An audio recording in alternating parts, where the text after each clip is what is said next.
Good morning, Garland Nixon here with Ray McGovern. He's recently spoken at the UN about the Nord Stream attack, and we're going to have an interesting interview. Let's talk.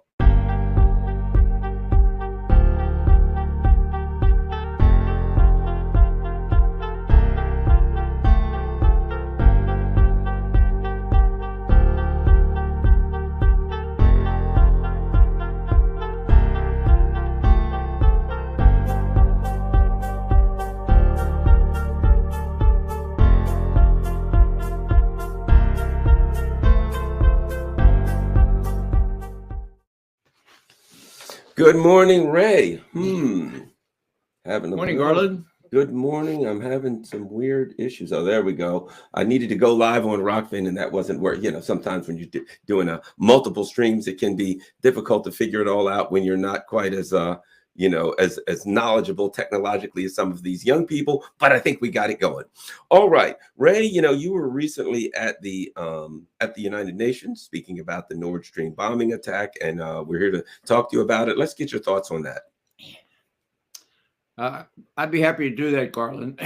I think that you owe your audience a brief description of what you went through yesterday after you spoofed in a little tweet the international repercussions. It's not every day that Garland Nixon is an international celebrity. So just a suggestion before we get into the heavy stuff, why don't you tell folks what went on?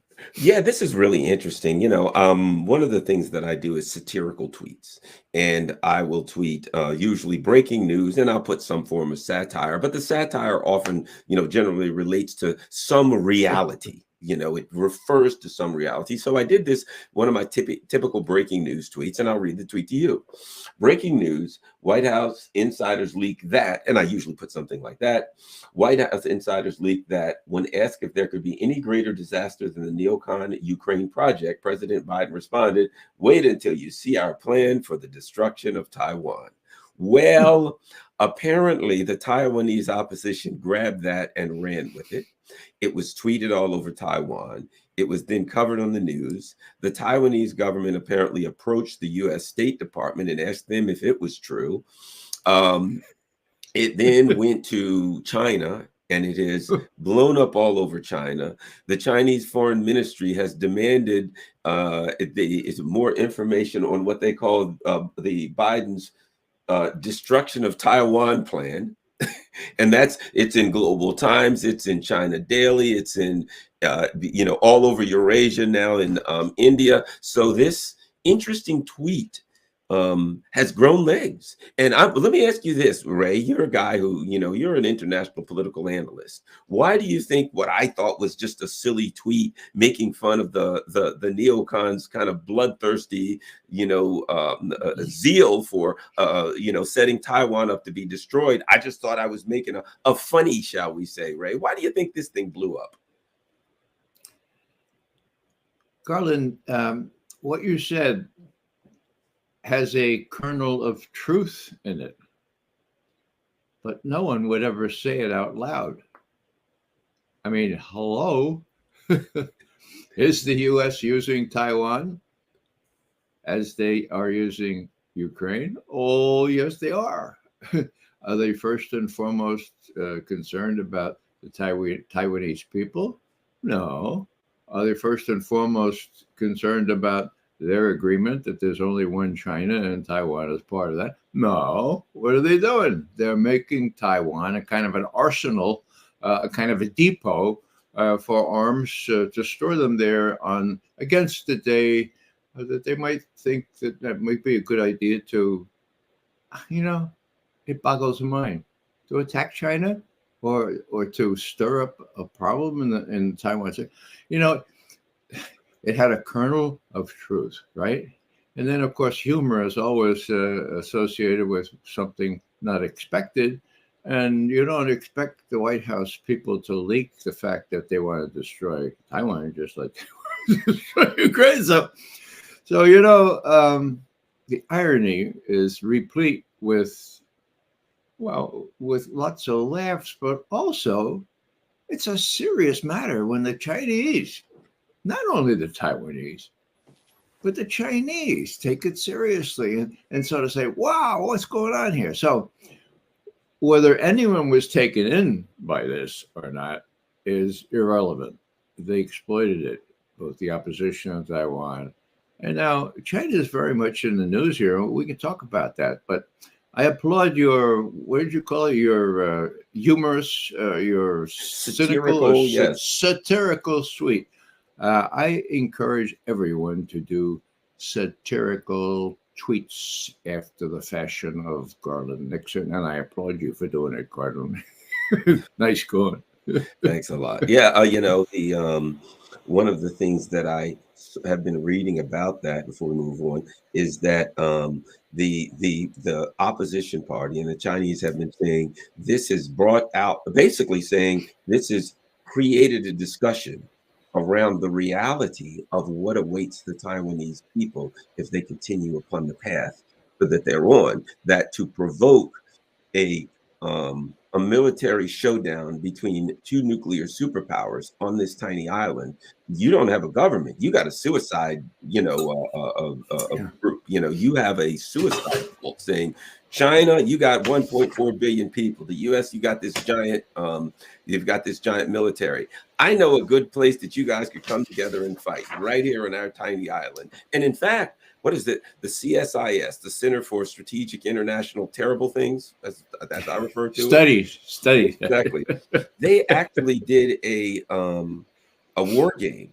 And in the war game, part of the war game said, yes, Taiwan will lose all of their infrastructure and all of that kind of stuff will be destroyed, but they'll have democracy. Well, if there's nobody left to enjoy the fruits of democracy, it's like an ideal, it's like philosophically democracy will be floating around in the air of the island, but there won't really actually be anybody for a democratic vote. I would think to myself, if I were in Taiwan, that would not be a good political outcome for me. But at any rate, well, Garland, it would be a pure democracy.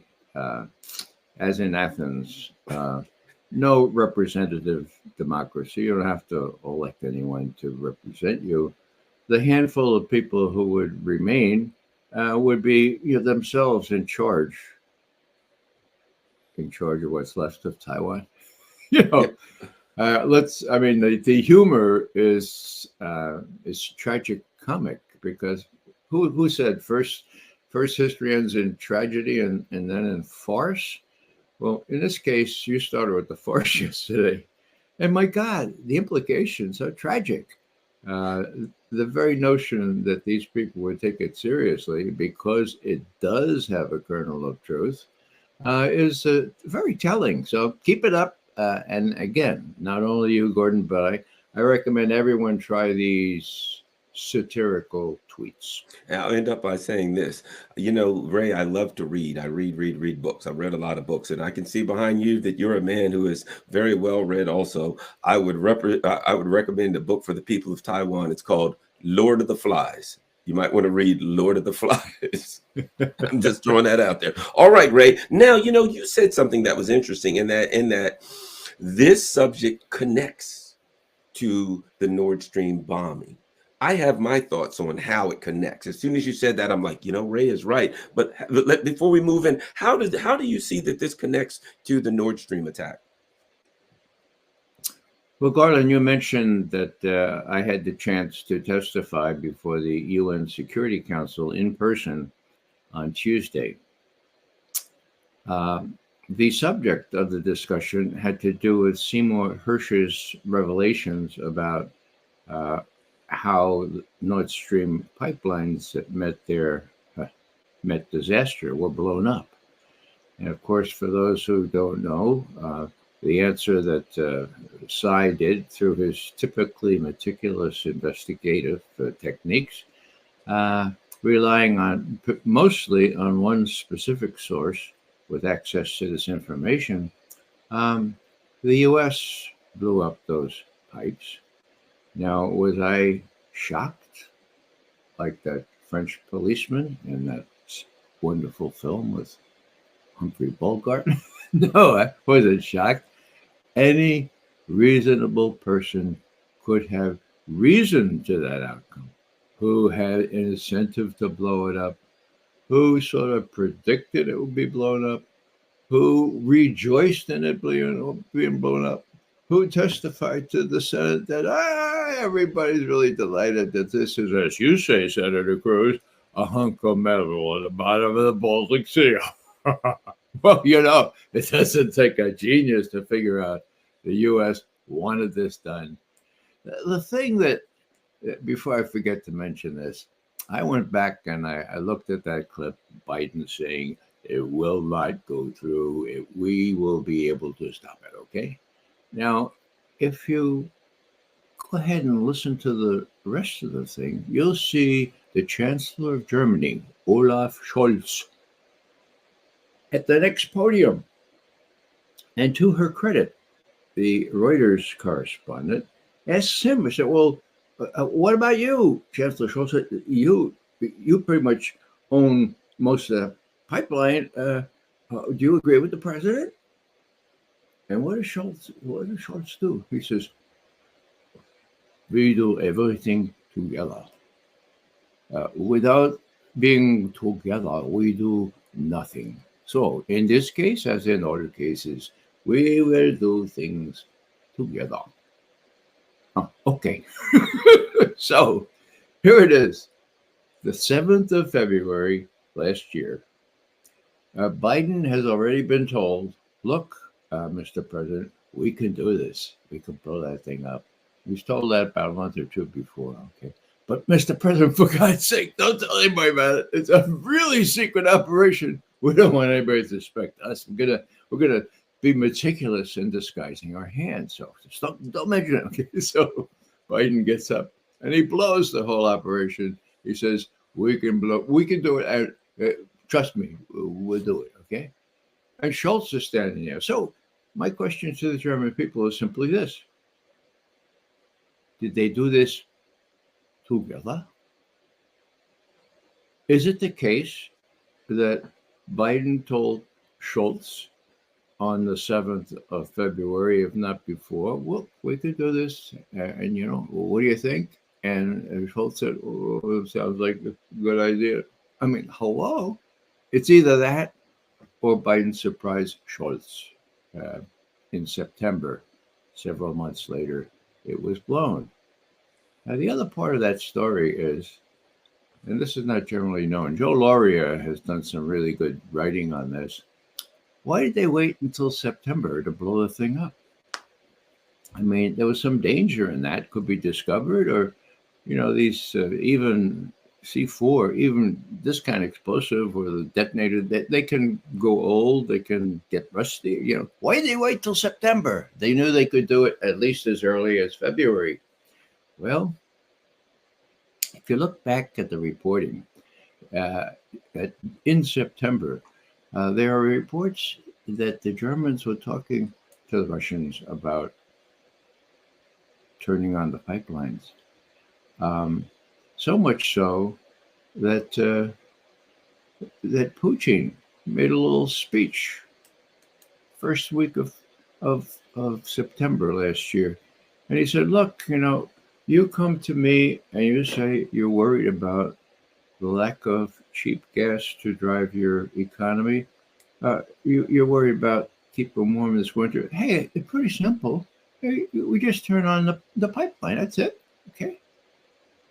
2 weeks later, there's no pipeline. My God, Now, I'm careful as an analyst to say there is fallacious reasoning which says post hoc ergo propter hoc, namely, just because something happens after something else doesn't mean it happens because of something else. But I mean, the coincidence and timing there is really interesting, though. And the question about why they waited until September, that's also interesting. So, I think you put all these little strands together, and I would expect, I haven't seen any reports yet from the demonstrations, nationwide demonstrations in Germany today, okay?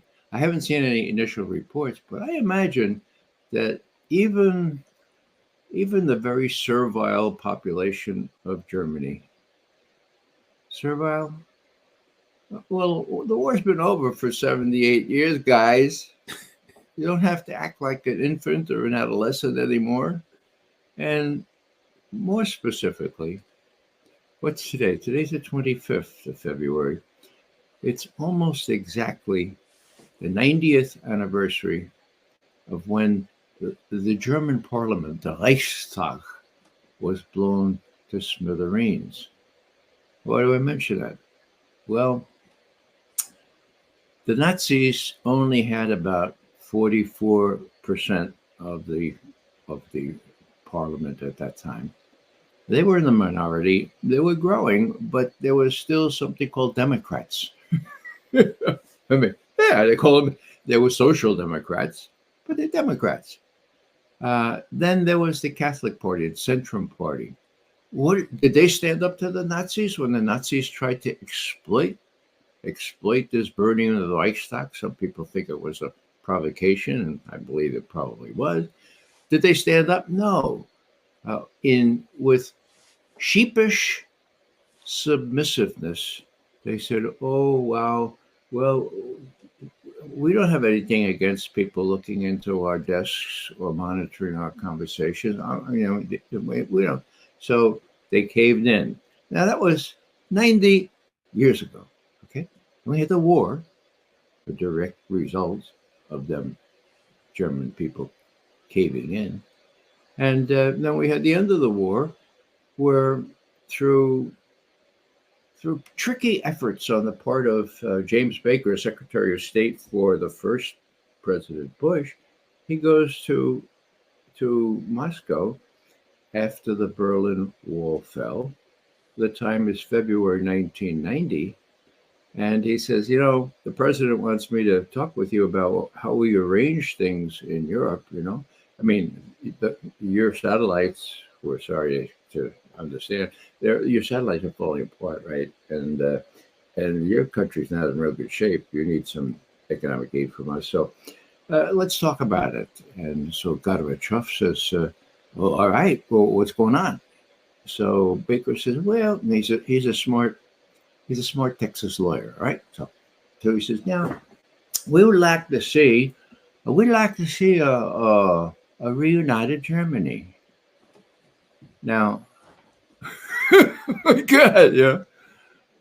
Maybe it's too many war films I saw when I was little, but my God, I want to reunite Germany, for God's sake. And I knew as a professional analyst that the whole reason for NATO was to keep the U.S. in Europe, to keep the Russians out of Europe, and to keep Germany down, divided. So now, that's McGovern's feeling, right? He's a pretty mature adult by that time. What about Gorbachev's feeling? Well, now, Gorbachev, like everybody else, lost relatives in World War II. I mean, it's a no-brainer. 26 million plus killed, Soviet citizens killed during that war. Well, the U.S. lost people too. Yeah, right. They were all soldiers. 440,000 of them. That's a lot. That's bad.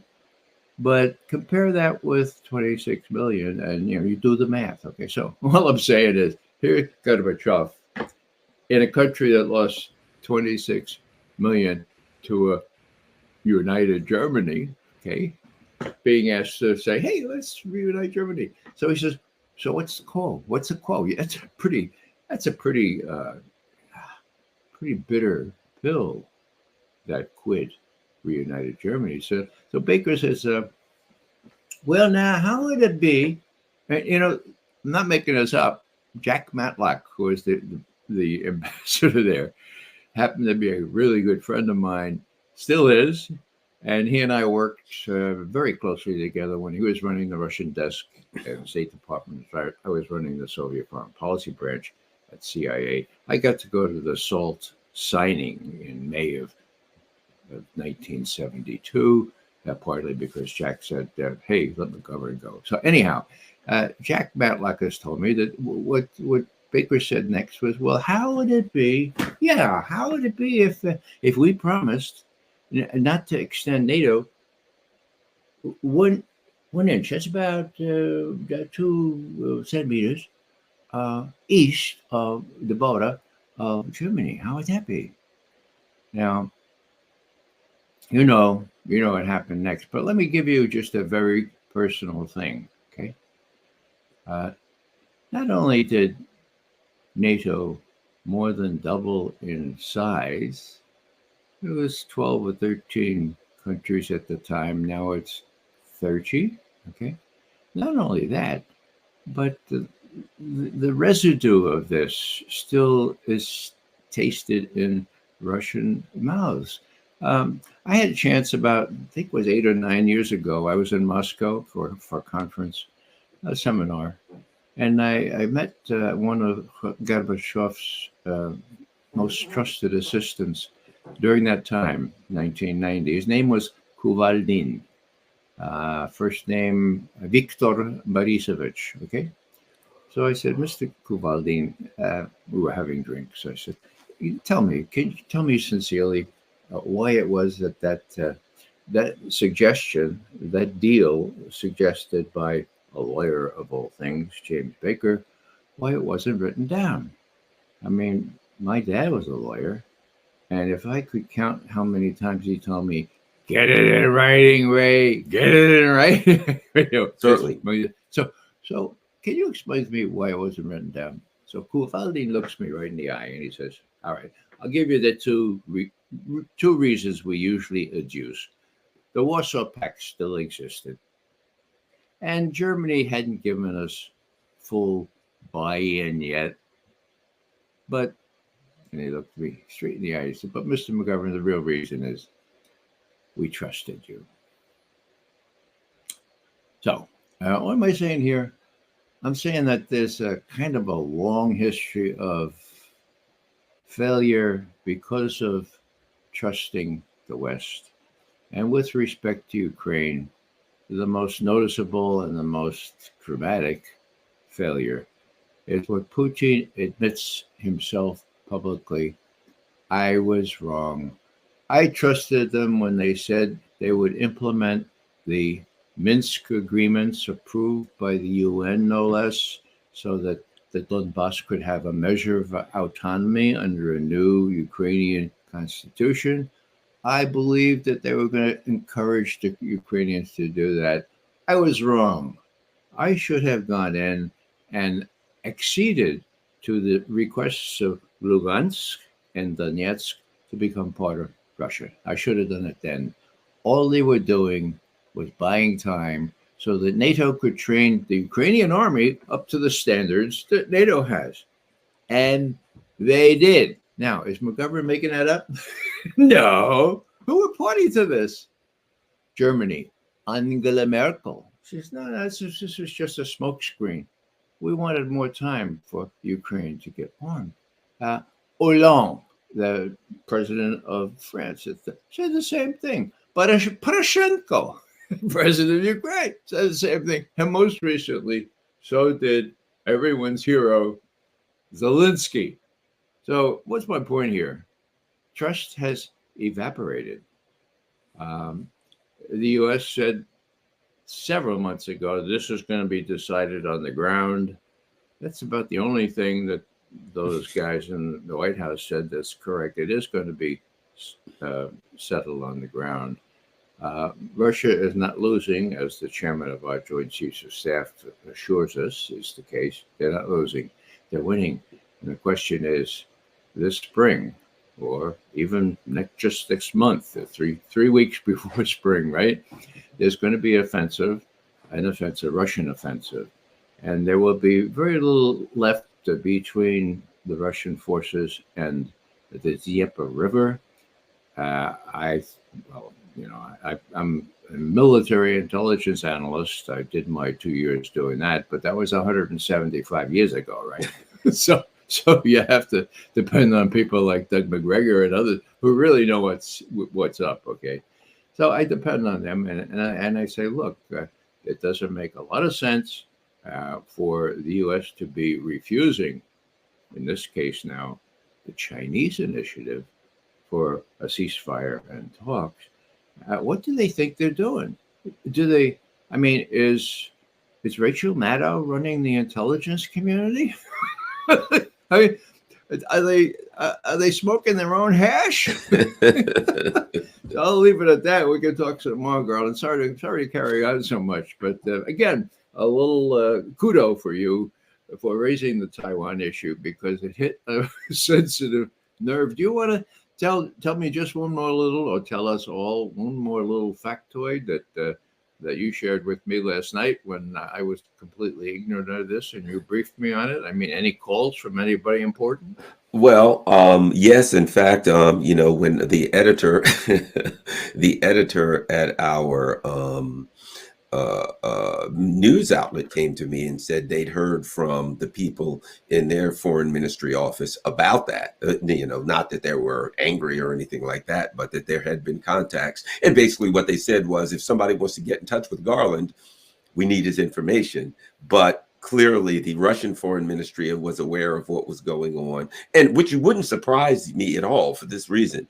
It's obvious. I mean, anyone who's paying attention to what's going on now has to understand that there is coordination, there is diplomatic, and I would argue probably, and definitely economic and military coordination between the Russians and the Chinese. And they make that clear. What do they say? It's stronger than a partnership, stronger than a friendship, stronger than an alliance. Now, that brings me back to Nord Stream, though, actually, when we talk about this, because one of the things that I talk about is we basically have two coalitions. We have the U.S. empire and its colonies, vassals, whatever you want to call Europe, and a Eurasian coalition centered around the strategic alliance between Russia and China. I would say that's the heart of it, but you've got other powerful entities. Now you've got India, Saudi Arabia, Iran, Brazil, a lot of powerful entities and potential powerful entities, such as Venezuela. If their oil gets back on the market,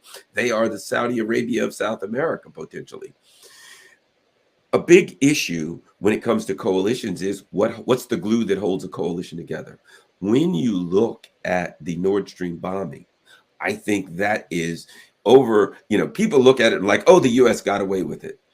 Over the long term, I think that's a crack. That's a fissure that can't be repaired in their coalition. And anyone that they try to bring into their coalition, they've been saying to the Africans, you must be with us or against us. You join us on Ukraine. You got to be on the outside looking in saying, I don't like the way you treat your friends. You got to be on the inside looking at it saying, Ukraine's in that coalition, Germany's in that coalition. So how does the Nord Stream event affect the long-term health, shall we say, of NATO and the U.S. empire's ability to bring friends in or to have allies or to have a coalition? Well, Garland, I'm glad you read lots of books and everything else that's going on, because that's a real good question. The question is, can this be kept under wraps in Europe?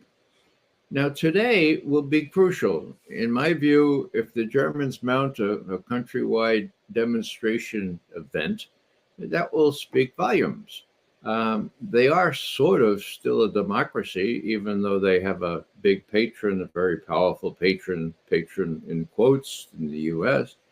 But I think the Germans are sophisticated enough, and maybe they're shivering enough right now, and maybe their pocketbooks are getting empty quicker because of what they're paying to heat their homes and to heat their industries.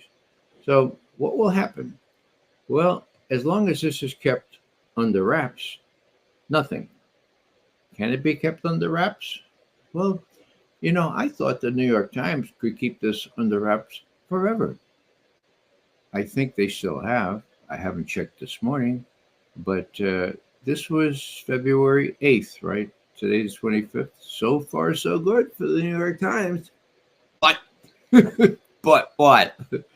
The Washington Post, of all places, reporting on Tuesday's Security Council at the UN proceedings, and mentioning not only Jeffrey Sachs, Professor Sachs, but Mr. McGovern, reported that it all had to do with this report by Seymour Hersh, and in the in the online version of the Times, they included a live link to the Substack publication of Cy's article.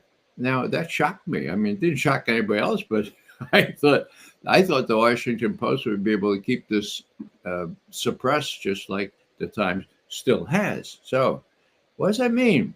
Well, that means that whether for political or other reasons, there's lots of fodder there for people to chew on, and lots of controversy that can be attached to, well, what are we really doing there in Ukraine? And does it make any sense? And who's with us? Who's with us?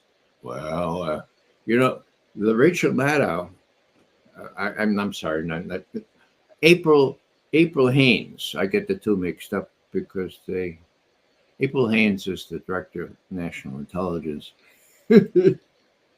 She often says the same thing as Rachel Maddow. For example, China. The last I heard from Haynes, now she doesn't talk to me personally, but her last public remark was, "Well, it's going to be a quiet period now in Ukraine as people kind of gear up, and this spring, we fully expect the Kiev forces to take the offensive, the counteroffensive." Okay, and besides, with respect to China, they're still playing a really, really a clever game. They're kind of wishy-washy. They're sort of, they're keeping their options open, because we'll put a lot of pressure on China not to give any arms to Russia. Well, blah blah blah, right? Well, Russia doesn't need any arms from China. It's all manufactured, and they're not playing it smart. They're not playing it equally or in a reserved way. The Chinese issued 4 days ago a statement that is remarkable in its acerbic context. They take off after the U.S. in a most direct, a most volatile way. My Chinese analyst friends tell me they haven't seen the like of it ever. And as you know, at our session on Tuesday, the only other country that spoke in favor of the Russian resolution. Now, I should say the Russian resolution said, look, we have this Seymour Hersh report. We don't know what happened. If the Security Council is worth anything, I think we should investigate. What do you think?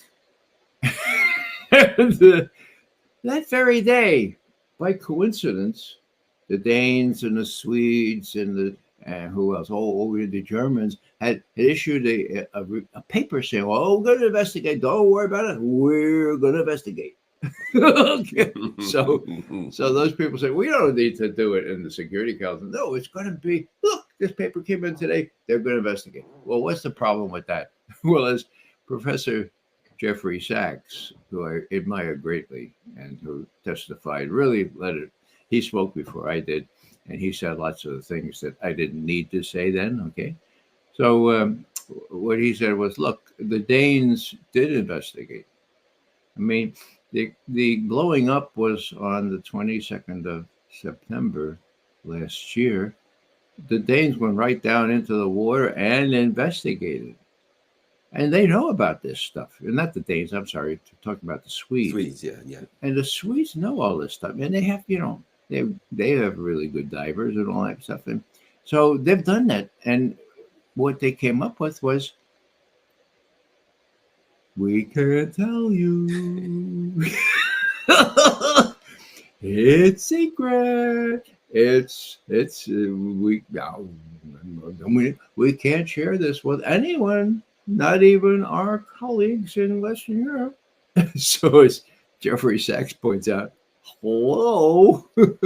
So you're gonna depend on the Swedes and the Danes and Norway, who Cy Hersh says was implicated in pulling the trigger or putting the sonar device there. So what's my point? My point is simply that all these other folks who are getting all kinds of filthy lucre from the United States said, oh, yeah, we don't have to do that. We'll leave it to the likes of the Swedes, all right? And the only representative came in strong in favor of the Russian revolution. The Russian resolution, right, was the representative from China. And he didn't speak long, but he said, what's wrong with what's wrong with the notion that we can't investigate this? Of course we have to investigate. This has worldwide implication. Of course we need to investigate. Now, that was Tuesday, okay?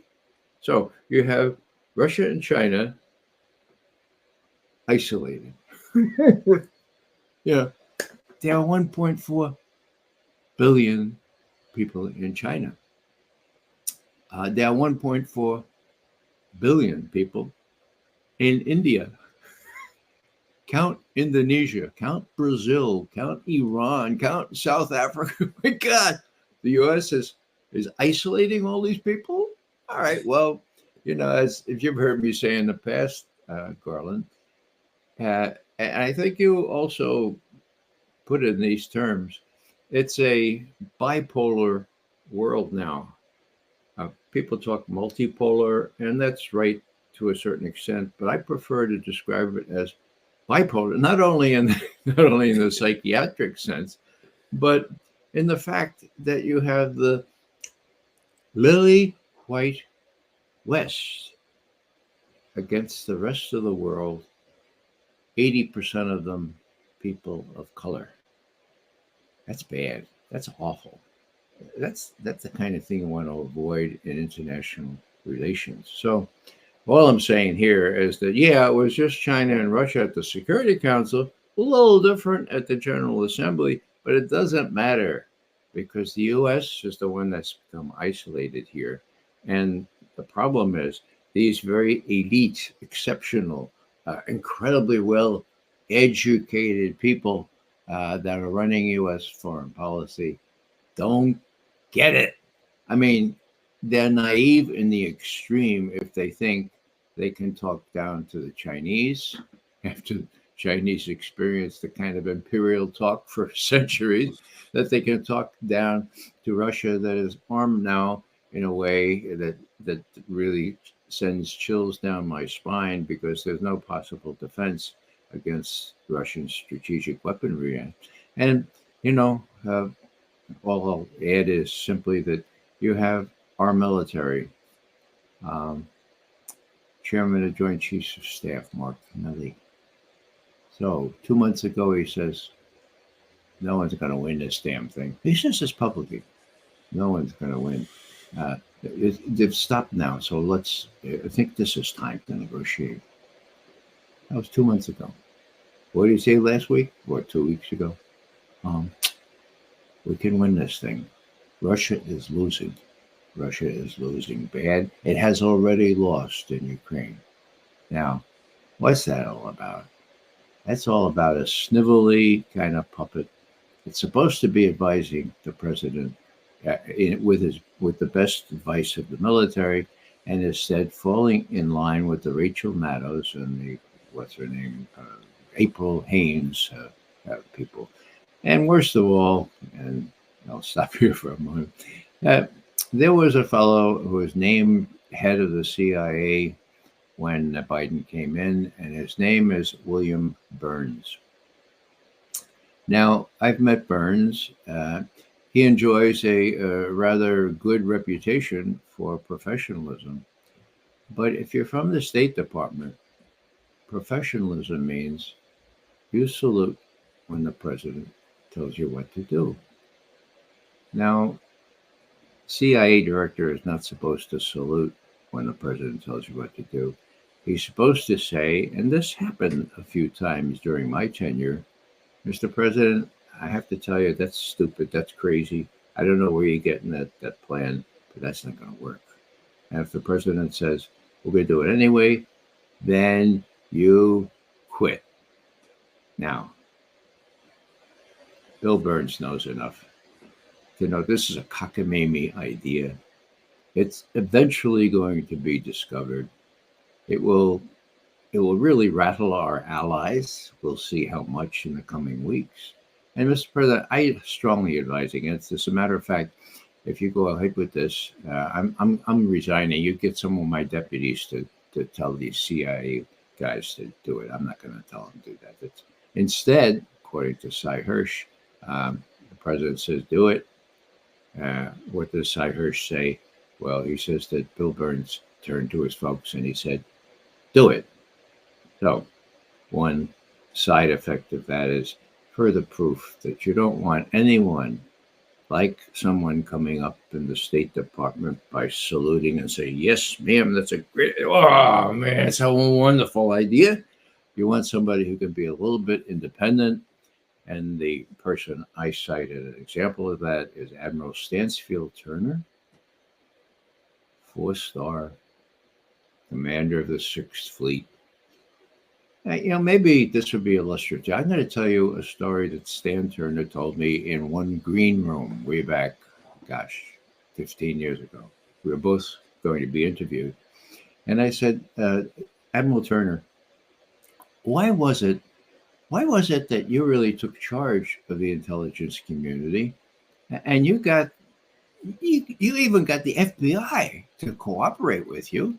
And NSA, I mean, you didn't have any budgetary authority any more than any other CIA director. How did you do it?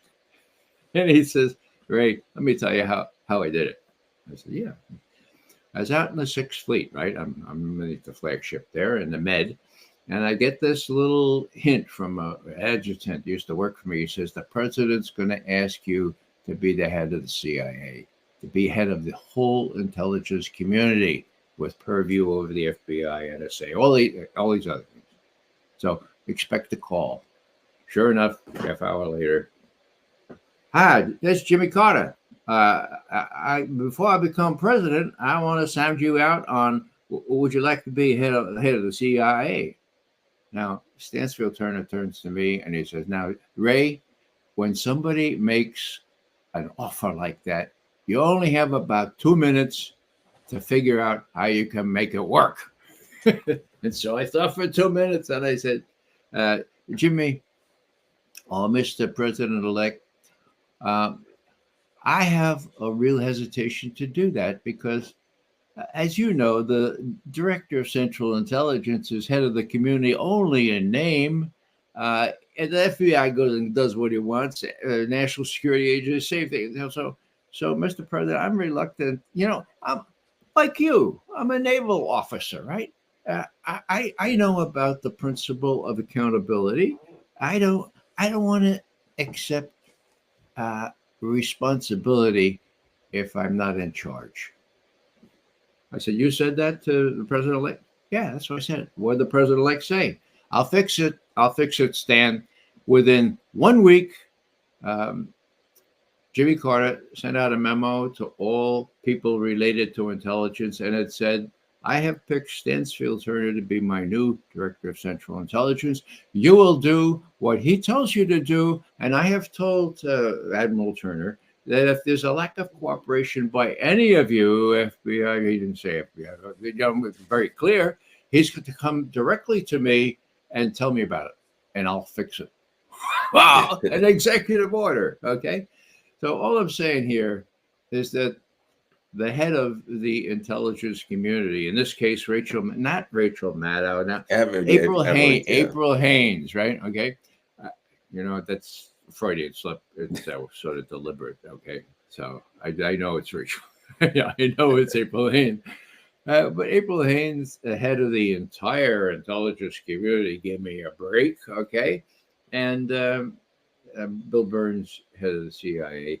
It doesn't work without guts, without authority, without having made you a personal mark in life, like 4 stars on your thing, and you don't give a hoot about what others say, and you don't, worst of all, the best of all, actually, is you don't think that you're part of the president's team.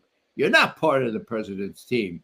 You're direct to the president. You're going to tell him like it is, and you don't give a rat's patootie about what State Department says or what the Defense Department says, or even what your underlings in the CIA say about, oh, we can blow stuff up. This is gonna be really fun. Okay, enough of that. I just wanted to get that in because it comes to light in situations like this.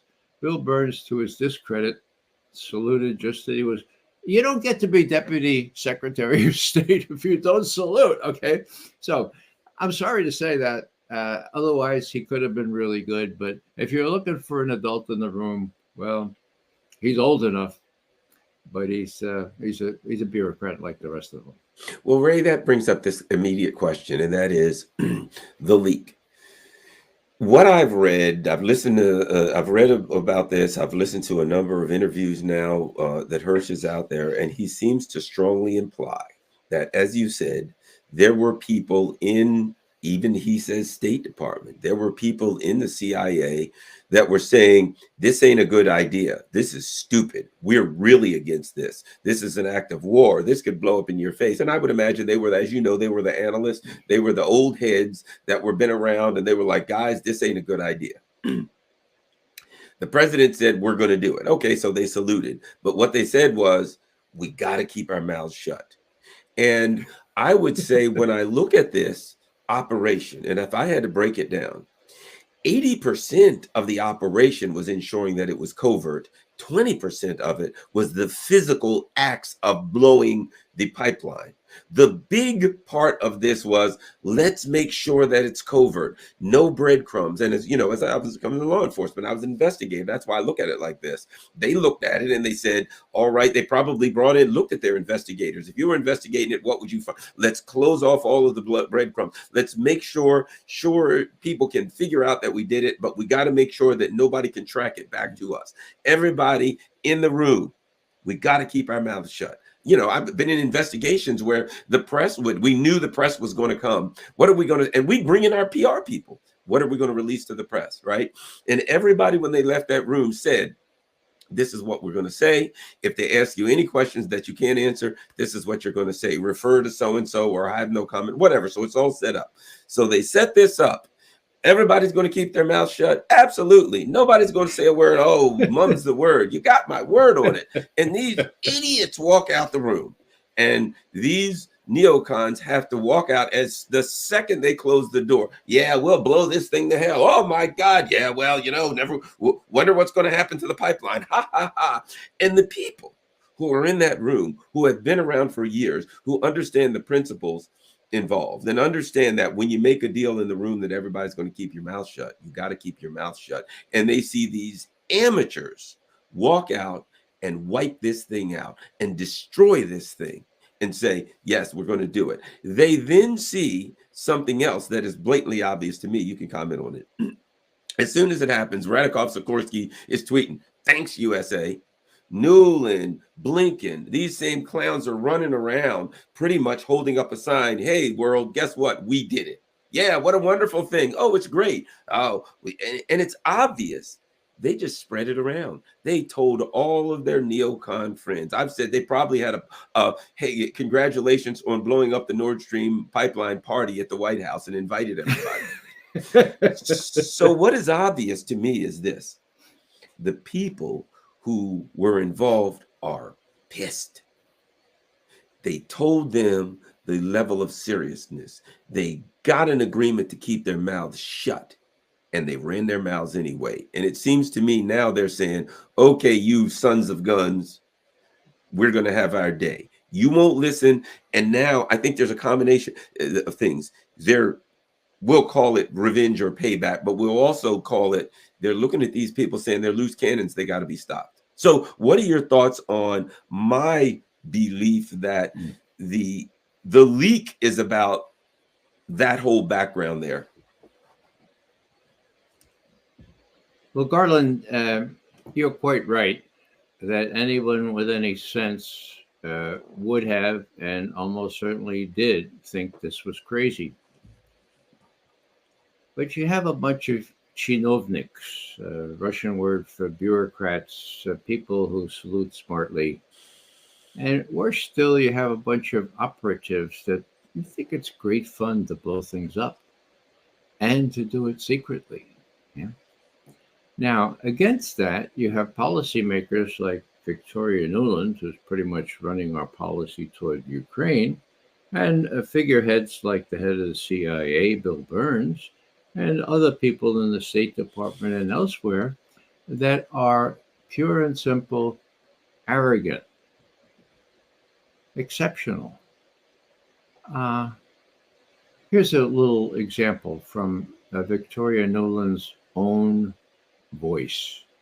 Intercepted conversation played on YouTube on the 4th of February 2000, 2014.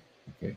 4th of February 2014, 2 weeks before the coup in Kiev. They are talking about who would be the coup leaders and who would assume the premiership in the government and so forth. And then when the ambassador, Jeffrey Pyatt, U.S. ambassador in Kiev, says, I don't think the EU is going to like this. That this is kind of, and what does Victoria Nuland say? F the EU. You know what the 4-letter word is for F, okay? Now, one reason we know that conversation was pure and simple, genuine, is because 2 days later, Victoria Nuland did a little apology to the UN, to the EU, and said, "Yeah, I'm sorry, I didn't mean to say that." Okay. Now, what did the EU do? Oh, that's okay. If you want to F us, hey, that's our job here in Europe. No problem, Victoria. Did she apologize for the coup? No way. So this is the kind of overweening arrogance. It was the tragic flaw that led to the downfall of all the Greek heroes and Aeschylus, Sophocles, the Euripides. Overweening arrogance, they called it hubris. Okay, so these guys don't give a rat's patootie. They know that the EU will fall into line. They know that even the Germans will stand by, and unless they're forced to do so, not be held accountable. So that's the background here. Now, with respect to sensible people within, let's say, the CIA, I don't know how many of that kind are left. I don't know who's been signing up for the CIA after revelations about torture, after revelations about all kinds of bad things. But let's say there are a handful of honest people, okay? Now, back in the day, there were very few directors of the CIA that gave these substantive analysts like me a chop on operations like this. One of them was Bill Colby. Mm-hmm. I worked directly for Bill Colby. I suggest that people look into his untimely death and see what you think. Anyhow, Colby comes to me and he says, Kissinger is, he's planning something that he's not telling us about. Those Portuguese lieutenant colonels and majors that were trained here in the U.S., they want to do some democracy in Portugal. And we have rumors, better than rumors, Ray, we have rumors that a ragtag group of generals from the old school are going to be overthrowing them with our help. So, number one, I want you to commission a brief paper to be done today to say how stupid that is. And then tomorrow, I want you to go to see Henry Kissinger and tell him how stupid it is. And by the way, we know about this, Henry. Okay. No, that thing didn't get off the ground. Now, I'm not sure it was we that put the kibosh on it, but this is the way it goes. Often, the White House plans these things with very little, if any, substantive input. Colby was smart enough. He was sort of a Renaissance man in many ways. He was a lawyer, but a good one. And he said, this is a cockamamie thing. We had to tell him two things. Number one, that's a cockamamie thing. And number two, we're on to it. Okay. So that's the way it worked under one director of the Central Intelligence Agency. And I served, what was it? I served nine of them. Okay. The others I'm not quite sure about because I didn't work personally with them, but I don't know of any substantive consultations that were given before these. Chile, for example, 1973, Iran, 1953, Guatemala, 1954, these coups that didn't make any sense to anybody really interested in democracy. So all I'm saying here is that there may have been a couple of misgivings. Whether they were expressed or not is debatable. Whether they would have any effect, well, I know that they would have no effect. So you give it to the operational guys who salute, just like Bill Burns salutes. Bill Burns says, director says, we should do it. Oh, man. All those preparations with the Navy SEAL and the Navy divers and the Norwegians are on board. This is going to be really fun. Now, the fact that Victoria Nuland and the President of the United States and the Secretary of State bragged about this, with the Secretary of State saying, oh, this creates great opportunities for the U.S. to sell liquefied natural gas at 6 times, 7 times the price to Germany. Hello, that just shows that they live in their own world. Hubris is exactly the right way to describe them. And in the general sense, it doesn't matter what McGovern thinks. What it matters what Xi Jinping and what Vladimir Putin think. And what they think, at least what Putin thinks, it was made clear in what he said at Valdai at the end of October. He said, driving China and Russia together in present circumstances with U.S. engaged with Russia, let's face it, in Ukraine, and picking a fight with China, it doesn't make any sense. It's crazy. Putin's word. Now, why do I say it doesn't matter what McGovern? Well, it doesn't. If Putin thinks these guys are crazy, he has to look at U.S. military capabilities, not U.S. political intentions. And if he looks at what Mark Milley is saying, that Chairman of the Joint Chiefs of Staff, that Russia has already lost, when it turns out that Russia doesn't lose, when it turns out actually that the West is losing in Ukraine in just 2 months, I would say, maybe one, then what's the U.S. going to do? Well, that's the problem. Because if I were Putin, I would worry that the U.S. would resort to some of these little tactical nuclear weapons that they're no stronger than the one we did in Nagasaki or Hiroshima. They're low yield and hello. These are crazy people. I don't always agree with Vladimir Putin, but on this one, I agree. These people are crazy. That's not funny. That's not funny at all because it affects us all, and it affects, first and foremost, the Kremlin calculus about how dangerous things are if things progress as I see them progressing, as Doug McGregor sees them progressing on the military side in Ukraine. So, and that's just a couple of months, maybe just 1 month away. Decisions are going to have to be reached. And I fear for what these very exclusive, elitist, exceptional people might do. Last thing I'll say is I've been through this before, okay? Vietnam is what's called. Whether exceptional, elitist, very well educated. Well, there was a dean of the Harvard College. There were Rostow, a renowned Harvard economist. They were I would call them the best and the brightest. And they couldn't believe that naked little brown feet could defeat the United States of America in Vietnam. And we all suffered because of that. First and foremost, I would say the 3 million Vietnamese who died. And I get that figure from none other than the Defense Secretary, Robert McNamara, at the time. Right.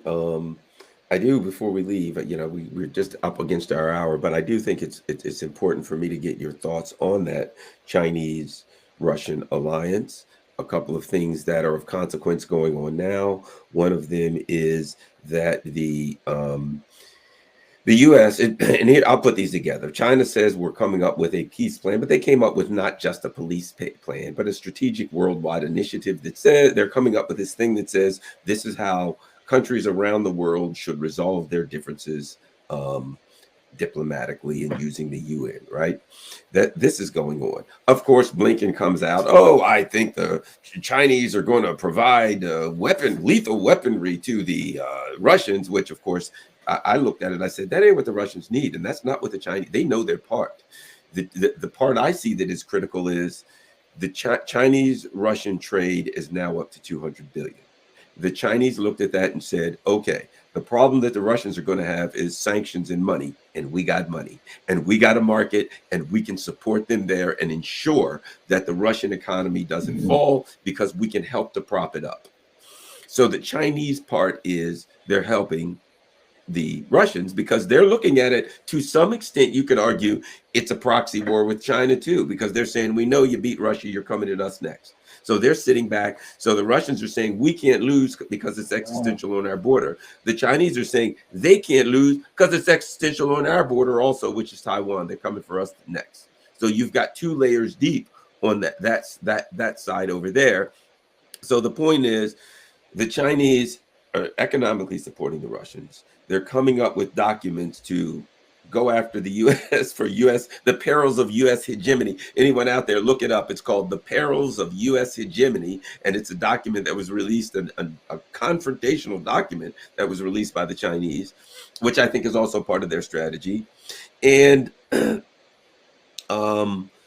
all of this, Xi Jinping is planning on heading for Moscow. And as you said, timing is everything.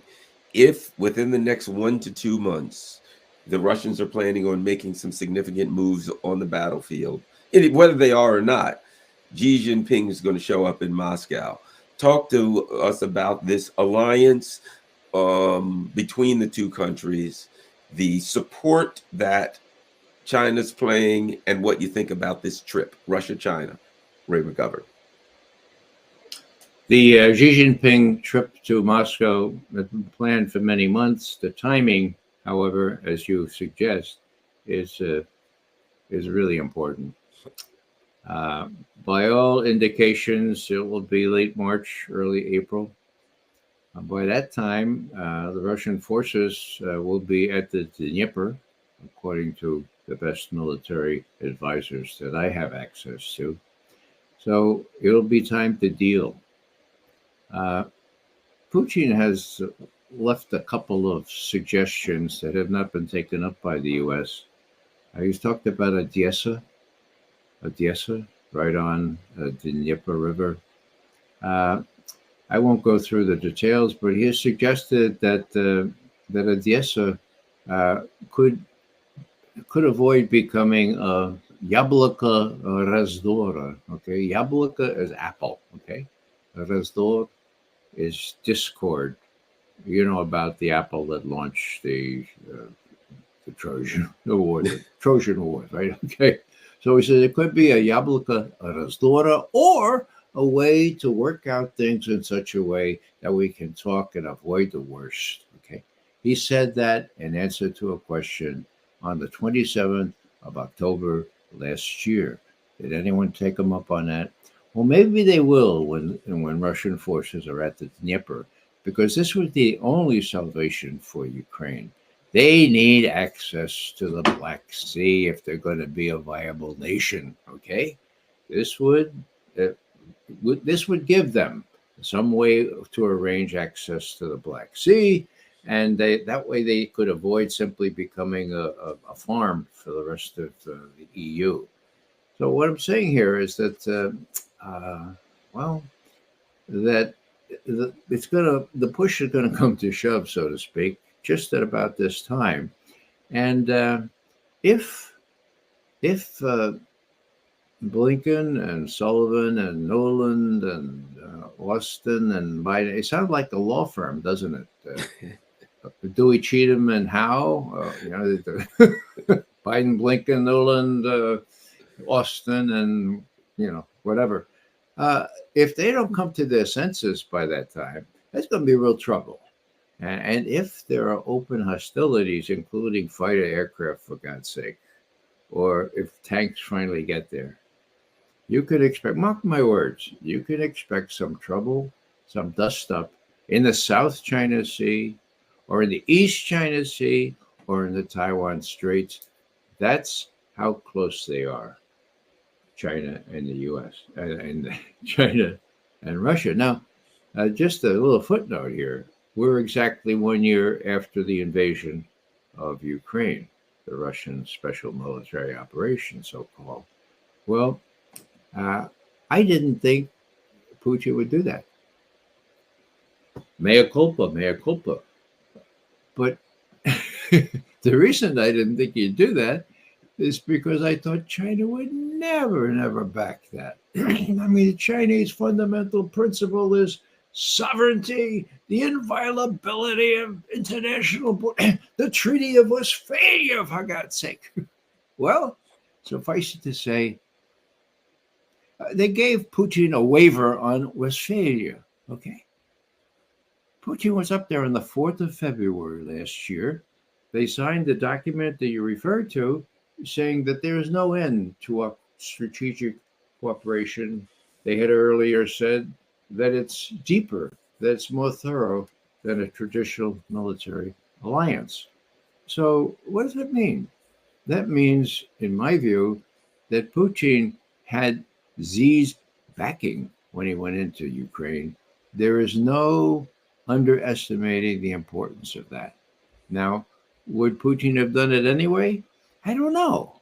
I mean, there were reasons to do it. After all, the Ukrainian army was about to attack Donbass, and we know that now from the Organization for Security and Cooperation in Europe, for God's sake. They had the evidence. So he might have done it anyway, but I think he did it with great confidence that he had 1.4 billion people behind him.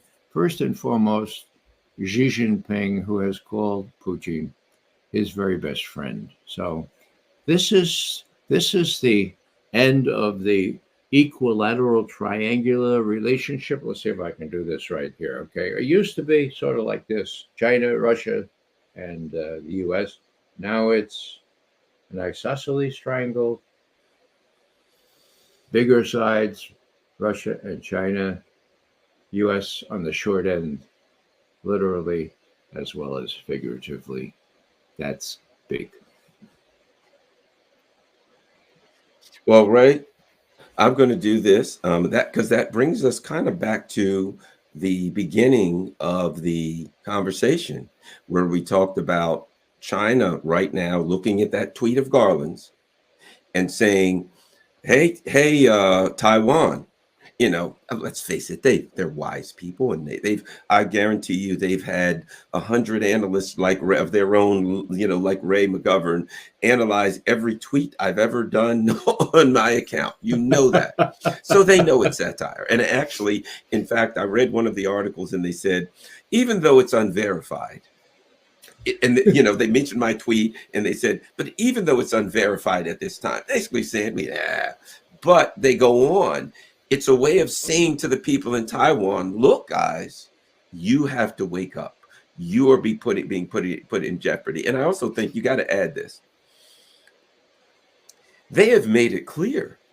We don't want to kill our brothers. These are Chinese people. We see these as members of our family. We don't want a war. We want to warn them. Everything's working out well. We don't want some outsider to come in and cause trouble. I think one of the reasons they grabbed a hold of this tweet, recently, the members of the KMT, the opposition party, who won a huge election and seemed perched to take power in the next election, leaders of their party were in Beijing. meeting with the Chinese government, which leads me to the belief that the Chinese government are looking for a way to use diplomatic means to resolve their issues, to set themselves up so they don't buy into this. And it leads me to believe that, unbeknownst to me, how I got in the middle of this, my tweet was simply another tool that China's using to find a way to resolve the issue, to warn the people in Taiwan, to create an environment where they can hopefully resolve the issue in Ukraine in a way that's peaceful and beneficial to the world, and to say to the Taiwanese people, we don't want to hurt you and you don't want to be hurt. Let me share something with you before I get closing statements. I think it is critical to listen, for everyone watching this, to listen to what Lindsey Graham says about Taiwan. Putin made a big miscalculation. Almost 6 months into this war, Ukraine is bloodied but still standing, unbowed. NATO is bigger, not smaller. The International Criminal Court is coming after Putin and his cronies, and we're going to strangle the Russian economy as long as they're the largest state sponsor of terrorism. So if you want to receive what Putin did, try to go into Taiwan. They're going to fight to the last man in Taiwan. Try to go into Taiwan. They're going to fight to the last man in Taiwan. Well, I don't think a tweet or anyone else could have made the point any better than Lindsey Graham when he made it clear. If you want to see, and what he says is, get what Putin got. Well, Putin ain't the one that's getting it. The people in Ukraine. Let me add this. Last week I was talked to some people, a Ukrainian woman. I was at Miravan, a great Russian restaurant in Washington, D.C. And I talked to a woman there who was Ukrainian, who recognized me and what have you. And she said, my family's in Ukraine. I talk to them every day, all over the place. And what they're saying is, we just want the bombs to stop dropping. We just want the war over. We don't care about all of this stuff that they're talking about with the EU and all. We just want our lives to get back to normal. They're everyday people. And Lindsey Graham is making it clear to the people of Taiwan. He says earlier in the video, this is about economics. So if you listen to Lindsey Graham, he makes it clear. And that, to me, creates the reality that I think China is working with to try to resolve this diplomatically. That they're looking at it. They've grabbed my tweet. Oh, man, it's kind of scary for me to be in the middle of such an international incident. But in a way, whatever happens to Collins is irrelevant. It would be good if this contributed to peace in the world, Ray. Let's get your final thoughts on this whole Taiwan dust up with me in the middle and Lindsey Graham saying, fight to the last person in Taiwan. I would be concerned if I lived in Taiwan. Yeah, the question is how much of Lindsey Graham's blather gets repeated in the state-controlled media in Taiwan.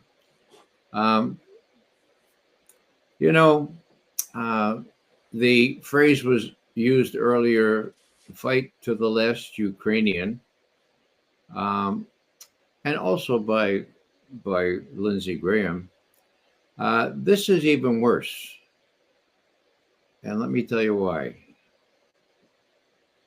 Lindsey Graham is from South Carolina. Lindsey Graham is a racist. You can see that in his voting. You can see that in his public record. Okay. Why does it matter that he's from South Carolina? Well, if you go back to 1945, in the bombing of Hiroshima and Nagasaki, there was only one person who was saying to Harry Truman, a racist himself, who would always use the N-word in referring to people of color. There was only one person who advised me, yeah, go ahead, this is going to be really good. And his name was Jimmy Burns, and he was the Secretary of State. Where was he from? He was from South Carolina. Okay.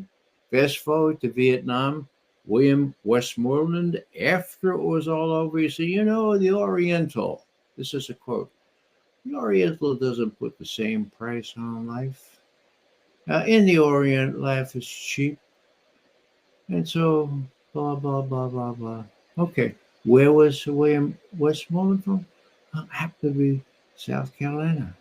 So You know, as bad as the Ukrainians have it, at least most of them are white. They are welcomed with open arms in the rest of Europe. Chinese, Taiwanese, Japanese earlier, they look different from us. A lot of people running our foreign policy who are not only elitists, but racists. And so you have this divide that I mentioned before between the lily white West and the rest of the world, including Russia, really.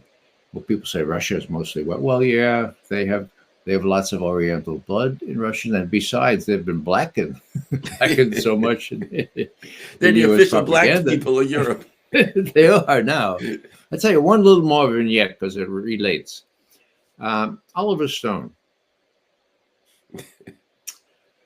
He has interviewed Putin many times.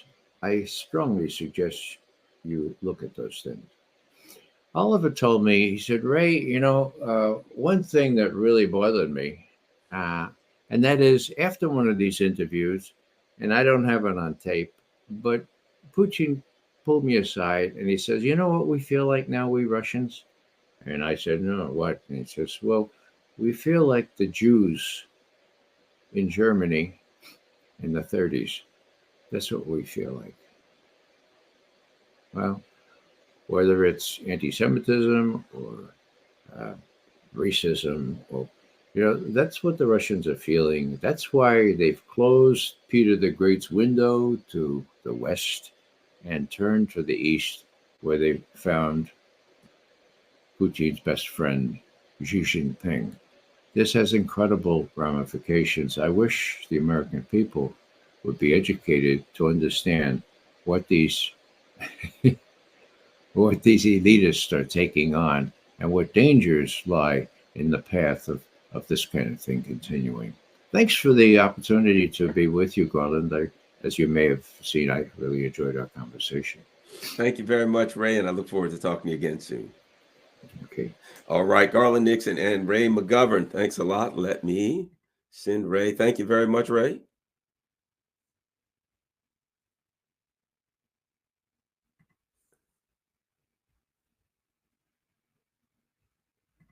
All right, that's Ray McGovern, and that was a lot of fun.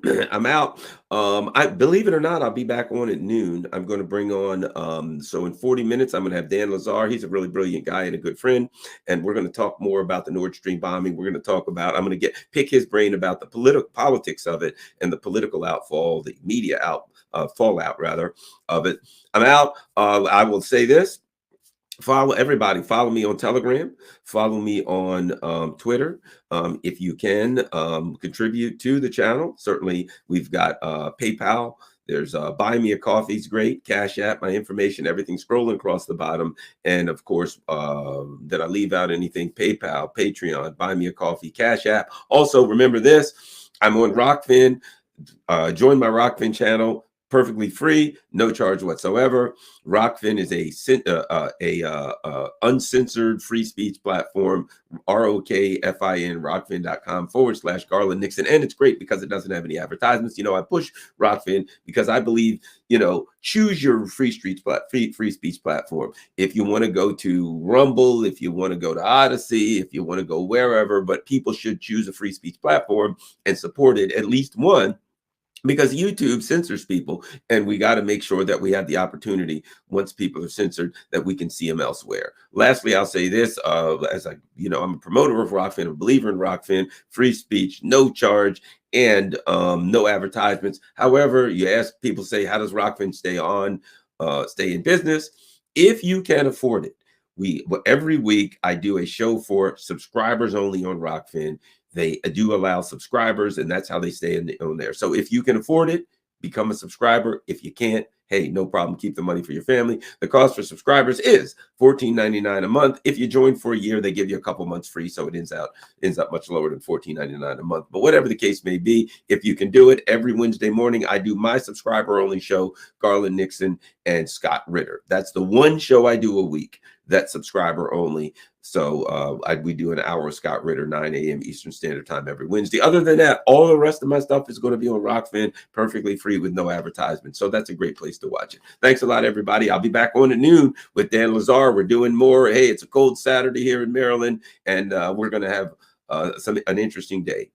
Peace. I'm out.